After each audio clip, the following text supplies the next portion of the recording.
ಸುರೇಂದ್ರ ಶೆಟ್ಟಿ ಅಂತ.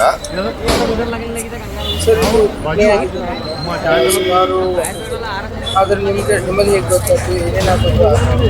ರಾತ್ರಿ 12:30 hotel close ಮಾಡಿ ಹೋಗಿದ್ದೀವಿ. ರಾತ್ರಿ 1 ಗಂಟೆ ಆದಂಥ ಘಟನೆ ಇದು. ನಮ್ಮ ಬೇರೆ ಕಡೆಯಿಂದ 1 ಗಂಟೆ 5 ನಿಮಿಷ ಕಾಲ್ ಬಂದಿರ್ತದೆ. ಬಂದಿರುವಾಗ ಇಲ್ಲಿ ಶಾರ್ಟ್ ಸರ್ಕ್ಯೂಟ್ ಆಗಿರ್ತಾರೆ.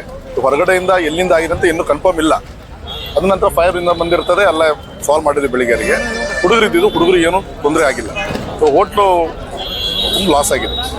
ಸರ್ ಕೇಳಿ ಬರ್ತಿದೆ ಒಬ್ಬ 3 ಅಂತಸ್ತು ಏನೂ ಇಲ್ಲ ಎಲ್ಲ ಹೇಳ್ತಾ ಇದ್ದಾರೆ ಗ್ಯಾಸ್ ಸ್ಫೋಟ ಆಗಿದೆ. ಹೇಳೋರು ಒಬ್ಬೊಬ್ಬರು ಒಂದನ್ನು ಹೇಳ್ತಾರೆ. ಇನ್ನು ನಾವಿದ್ದೀನಿ, ನಮ್ಗೆ ಗೊತ್ತುಂಟಲ್ಲ ಏನಾಗಿದೆ ಅಂತ. ತೊಂದರೆ ಏನೂ ಆಗಿಲ್ಲ ಹುಡುಗರಿಗೆ. ಗ್ಯಾಸ್ ಸ್ಫೋಟನೂ ಆಗಿಲ್ಲ. ಆಗಿದ್ದು ಏನಿದೆ, ಇದು ಶಾರ್ಟ್ ಸರ್ಕ್ಯೂಟ್ ಆಗಿದೆ. ಅದು ಎಲ್ಲಿಂದ ಅಂತ ಗೊತ್ತಿಲ್ಲ. ಕಂಬದಿಂದ ನಾವು ಒಳಗಡೆನೆ ನಮ್ಗೆ ಕ್ಲಿಯರಿಟಿ ಸಿಕ್ಕಿಲ್ಲ.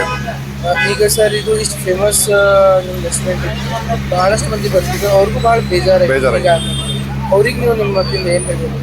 ಏನಿಲ್ಲ, ಈಗ ನೋಡ್ಬೇಕು. ನೀನು ಆದಷ್ಟು ಬೇಗ ಅದನ್ನೇ ಅವರಿಗೆ ಸೌಲಭ್ಯ ಮಾಡಿ ಕೊಡಬೇಕು. ಫ್ರೀ ಆಗಿ ಓಪನ್ ಮಾಡಲಿಕ್ಕೆ ನಾವು ಪ್ರಯತ್ನ ಪಡ್ತೀವಿ.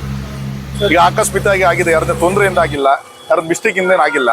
ಆಕಸ್ಮಿಕ ಆಗಿದೆ ಅಂತ ಕತೆ ಇದು. ಏನು ಮಾಡ್ಲಿಕ್ಕೆ ಆಗಲ್ಲ ಇದು. ಸರ್ ಎಷ್ಟು ಲಾಸ್ ಆಗಿರ್ಬೋದು? ಲಾಸ್ ಲೆಕ್ಕ ಇಲ್ಲ. ಯಾಕಂದ್ರೆ ಪಾರ್ಟ್ನರ್ಸು, ಓನರ್ಸು ಎಲ್ಲ ಏನು ಬಂಡವಾಳ ಹಾಕಿರ್ತೀವಿ, ಅದೇನು ಲೆಕ್ಕ ಆಗಿಲ್ಲ. ಯಾಕಂದ್ರೆ ಇನ್ನು 1 ಇಯರ್ ಆಯ್ತು ಅಷ್ಟೇ ಅಲ್ಲ. ನಡೀತಾ ಇದೆ, ಕೆಲಸ ನಡೀತಾ ಇದೆ, ಖರ್ಚು ಮಾಡ್ತಾ ಇದೀವಿ. ಅದು ಕ್ಲಿಯರಿಟಿ ಇಲ್ಲ ಇನ್ನು. ಸರ್ ನಿಮ್ಮ ಲಾಸ್ಟ್ ಮೆಸೇಜ್ ಅಂದ್ರೆ ಪಬ್ಲಿಕ್ ಇರಲಿ ಅಥವಾ ಯಾರೇ ಬಂದು ವಿಸಿಟ್ ಮಾಡೋರು ಇರಲಿ, ಫ್ಯೂಚರ್ ವಿಸಿಟರ್ಸ್ ಇರಲಿ, ಫ್ಯೂಚರ್ ಕಸ್ಟಮರ್ಸ್ ಇರಲಿ, ಅವ್ರ ಸಲುವಾಗಿ ಏನು ಹೇಳ್ಬೇಕು? ಅವ್ರ ಸಲುವಾಗಿ ಏನಿಲ್ಲ, ಆದಷ್ಟು ಬೇಗ ಅದೇ ಒಂದು ಪ್ರಾಜೆಕ್ಟ್ ಮಾಡಲಿಕ್ಕೆ ನಾವು ಇಷ್ಟಪಡ್ತೀವಿ. ತಾವೆಲ್ಲರೂ ಬರಬೇಕು, ಖುಷಿಯಿಂದ ಅಷ್ಟೇ.